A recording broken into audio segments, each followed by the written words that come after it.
ছাত্ৰ ছাত্ৰীসকল তোমালোক নিশ্চয় কুশলে আছা। আজি আমি সপ্তম শ্ৰেণীৰ ভূপৃষ্ঠত সময় গণনা এই প্ৰথম পাঠটি তোমালোকৰ লগত আলোচনা কৰিম। এটা ভূপৃষ্ঠ বুলিনো কি বুজা? ভূপৃষ্ঠ মানে হৈছে পৃথিৱীৰ উপৰিভাগৰ কঠিন শিল আৰু মাটিৰ সংমিশ্ৰণে হৈছে ভূপৃষ্ঠ। ভূপৃষ্ঠ মানে বুজি পাইছা? আকৌ এবাৰ মই কৈ দিছোঁ, পৃথিৱীৰ উপৰিভাগৰ, পৃথিৱীৰ যি আমাৰ উপৰিভাগ আছে সেই উপৰিভাগৰ কি বুলি কৈছে? কঠিন শিল আৰু মাটিৰ যি সংমিশ্ৰণ বা যি কঠিন শিল আৰু মাটিৰ যি মিশ্ৰিত হৈ গঠন হৈছে, সেই গঠন হোৱা যিটো উপাদান, সেই উপাদানটো হৈছে কি? ভূপৃষ্ঠ। আমাৰ মানে পৃথিৱীৰ উপৰিভাগৰ কথা কৈছে, পৃথিৱীৰ উপৰিভাগৰ কঠিন শিল আৰু মাটিৰ সংমিশ্ৰণৰ যিটো অংশ, সেই অংশটোক আমি ভূপৃষ্ঠ বুলি কৈছোঁ। এতিয়া বুজি পালা? এতিয়া আমি তোমালোকৰ এই ভূপৃষ্ঠত সময় গণনা, সময়টো জানাই, সময় তোমালোকে ঘড়ীত সময় চাব জানা নিশ্চয়। এতিয়া আমি কি হৈছে, ভূপৃষ্ঠত সময় গণনা মানে হৈছে কি? ভূপৃষ্ঠত আমাৰ যি ভূপৃষ্ঠখন আছে, আমাৰ যি এখন ঠাইৰ পৰা আন এখন ঠাইৰ সময়নো কেনেকুৱা, এখন ঠাইৰ লগত আন এখন ঠাইৰ সময় মিলে নে নিমিলে, এই সম্পৰ্কে আমি আজি তোমালোকৰ এই প্ৰথম পাঠটিত বিশদভাৱে আলোচনা কৰিম।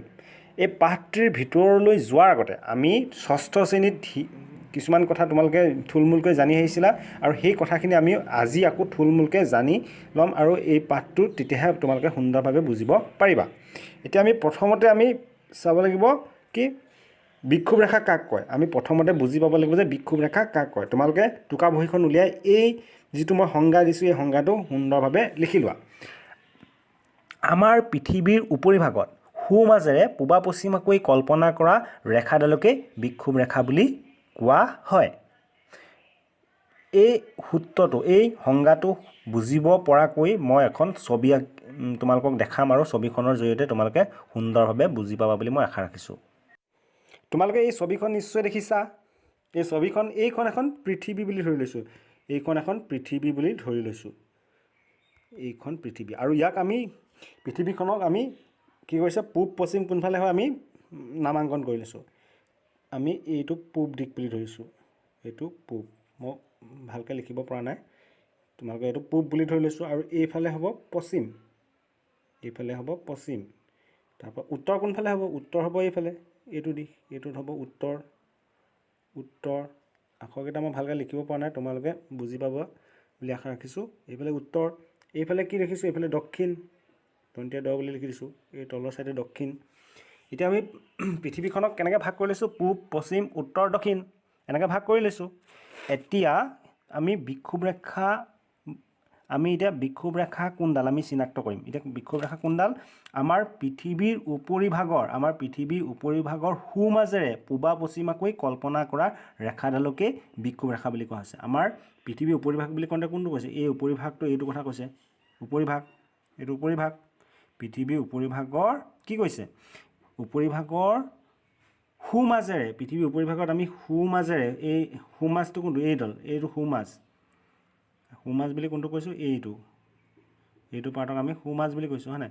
পৃথিৱীৰ উপৰিভাগৰ সোঁমাজ যে কি কৈছে? পূবা পশ্চিমাকৈ, কোনফালৰ পৰা? পূব আৰু পশ্চিমৰ পৰা, পূবা পশ্চিমাকৈ পৃথিৱীৰ সোঁমাজেদি পূবা পশ্চিমাকৈ এডাল কল্পনা কৰি লৈছোঁ আমি ৰেখা, আৰু সেই ৰেখাডালক কি বুলি কৈছোঁ? সেই ৰেখাডালক কোৱা হৈছে বিক্ষোভ ৰেখা। বিক্ষোভ ৰেখা। বুজি পাইছা? এতিয়া বিক্ষোভ ৰেখা কোনডাল? বিক্ষোভ ৰেখা হ'ব এইডাল বিক্ষোভ ৰেখা বুলি আমি কৈছোঁ। বুজি পাইছা নিশ্চয়? মই আকৌ এবাৰ কৈ দিছোঁ, পৃথিৱীৰ উপৰিভাগৰ কি কৈছে? এইটো উপৰিভাগৰ, পৃথিৱীৰ উপৰিভাগৰ সোঁমাজেদি, এইটো সোঁমাজ বুলি ধৰি লৈছোঁ, এইটো সোঁমাজত পূবা পশ্চিমাকৈ যিডাল ৰেখা কল্পনা কৰিছোঁ, সেই ৰেখাডালক বিক্ষোভ ৰেখা বুলি কৈছোঁ, বিক্ষোভ ৰেখা। এতিয়া তোমালোকে নিশ্চয় বুজি পাইছা বিক্ষোভ ৰেখা কাক কয়? বুজি পাইছা? এতিয়া আমি এই যে বিক্ষোভ ৰেখাডাল পালোঁ, এইডাল আমি বিক্ষোভ ৰেখা বুলি গম পালোঁ। এতিয়া বিক্ষোভ ৰেখাডালৰ ওপৰ ভাগ মানে কোনটো কথা কৈছে বাৰু? এই ভাগটোৰ কথা কৈছে, এই ভাগটোৰ কথা কৈছে। ওপৰৰ যিটো ভাগ, সেই ওপৰৰ ভাগটোক কি বুলি কোৱা হৈছে? উত্তৰ মেৰু বুলি কৈছে। এইটো ভাগক কি কৈছে? উত্তৰ মেৰু। আৰু কি কৈছে? পৃথিৱীৰ যিটো উত্তৰ ফালে থকাটো উত্তৰ মেৰু অৰ্থাৎ পৃথিৱীৰ এই বিক্ষোভ ৰেখাডালে সমান্তৰালভাৱে ভাগ কৰাৰ ডালৰ উত্তৰ ফালে মানে ওপৰৰ ফালে যিডাল আছে সেই ওপৰৰ ফালে থকা এইটো ইয়াক কোৱা হৈছে কি এইখিনি জেগাক কি বুলি কৈছে উত্তৰ মেৰু। আৰু পৃথিৱীৰ যি তলত ডাউনত আছে মানে দক্ষিণ ফালে আছে পৃথিৱীখনৰ যি কেন্দ্ৰৰ পৰা দক্ষিণ ফালে থকাটো যিটো দক্ষিণ ফালে আছে সেই দক্ষিণ ফালে থকা সেই অংশটোক কি বুলি কোৱা হৈছে দক্ষিণ মেৰু। দক্ষিণ মেৰু এতিয়া তোমালোকে বুজি পালা উত্তৰ মেৰু আৰু দক্ষিণ মেৰু। আৰু উত্তৰ মেৰুক কি বুলি কোৱা হয় বাৰু উত্তৰ মেৰুক আমি কি বুলি কওঁ সুমেৰু। উত্তৰ মেৰুক আমি সুমেৰু বুলি কওঁ উত্তৰ মেৰু বা সুমেৰু বুলি কওঁ। আৰু দক্ষিণ মেৰুক কি বুলি কওঁ দক্ষিণ মেৰু। এই দক্ষিণ মেৰুক আমি দক্ষিণ মেৰু বা কি বুলি কওঁ কুমেৰু বুলি কওঁ। এই কথাকেইটা তোমালোকে সুন্দৰভাৱে চাবা।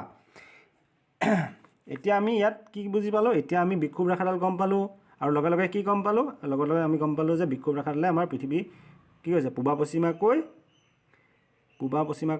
একদম সমানভাৱে ভাগ কৰিছে। পূবা পশ্চিমাকৈ একদম পৃথিৱীখনৰ সোঁমাজতে দুভাগ কৰিছে। পথালিকে ভাগ কৰিছে আকৌ সেইটো কথা মনত ৰাখিবা। পথালিকে পৃথিৱীখনক পথালিকে ভাগ কৰা হৈছে।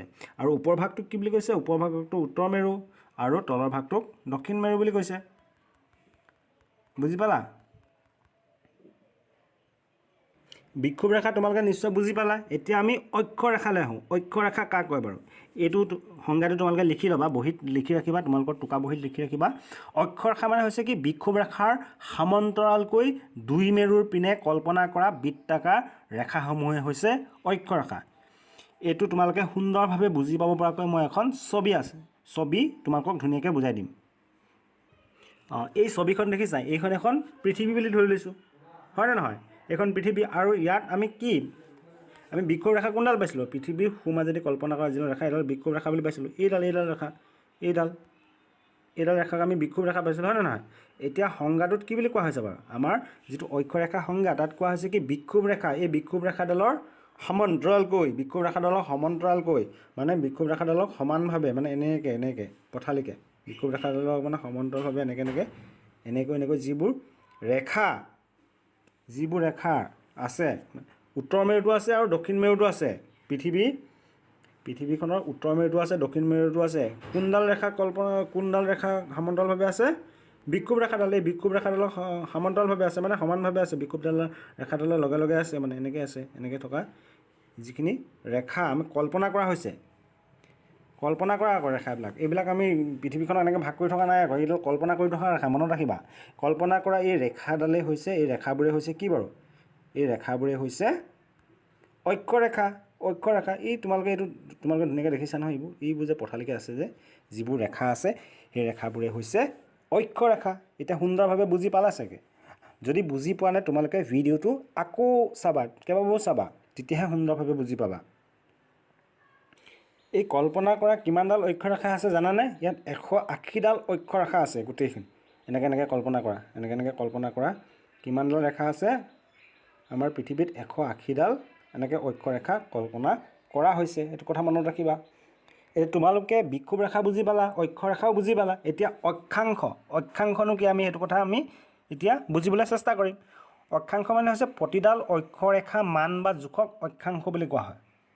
এই সংজ্ঞাটো মনত ৰাখিবা প্ৰতিডাল অক্ষৰেখাৰ মান বা জোখক কি বুলি কোৱা হৈছে অক্ষাংশ বুলি কোৱা হৈছে।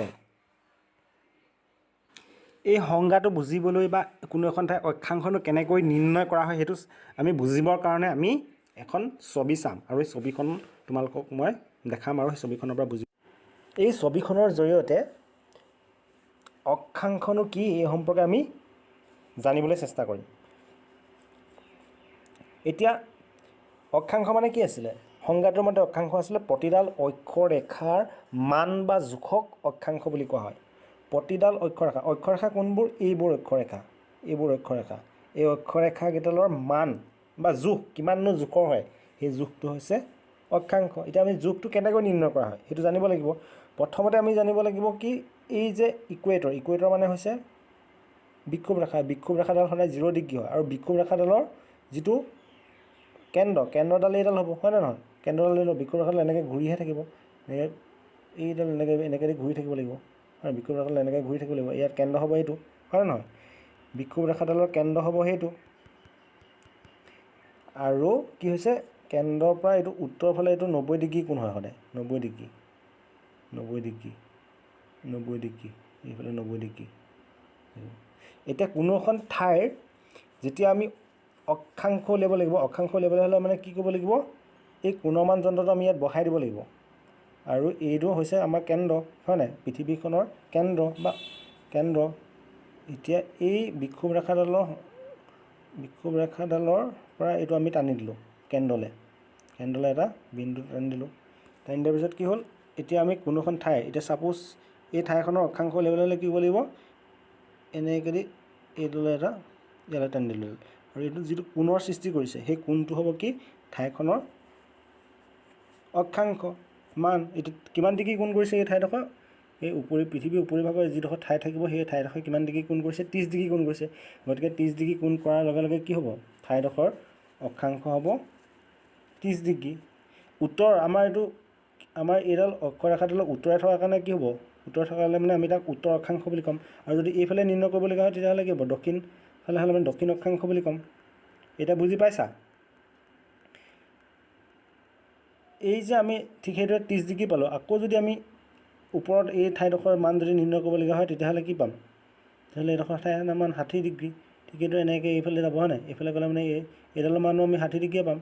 এনেকৈ আকৌ এইফালে যদি কৰোঁ আমি কোণমান যন্ত্ৰটো বহাই দিওঁ তেতিয়া কিমান হ'ব, এইফালেও 60 ডিগ্ৰী পাম, হয়নে নহয়, কেন্দ্ৰৰ পৰা। ঠিক এনেদৰে গৈ গৈ গৈ গৈ ইয়াত কি 90 ডিগ্ৰী হৈছেগৈ। আৰু এইফালে যদি আমি এনেকৈ ভাগ কৰি লওঁ তেতিয়া ইয়াতো 90 ডিগ্ৰী হৈছেগৈ, 180 ডিগ্ৰী হৈছে টোটেল। গতিকে ইয়াত 180ডাল আছে আমাৰ অক্ষৰেখা, হয়নে নহয়। এতিয়া এই অক্ষাংশটো তোমালোকে নিশ্চয় বুজি পাইছা বুলি মই ধৰি লৈছোঁ। যদি বুজি নাই পোৱা তেতিয়াহ'লে কমেণ্টত জনাবা, মই আকৌ চেষ্টা কৰিম বুজাই দিবৰ কাৰণে। আৰু পৰৱৰ্তী ক্লাছত আমি দ্ৰাঘিমা ৰেখা কি, দ্ৰাঘিমাংশনো কি, এই সম্পৰ্কে বিশদভাৱে আলোচনা কৰিম। ধন্যবাদ।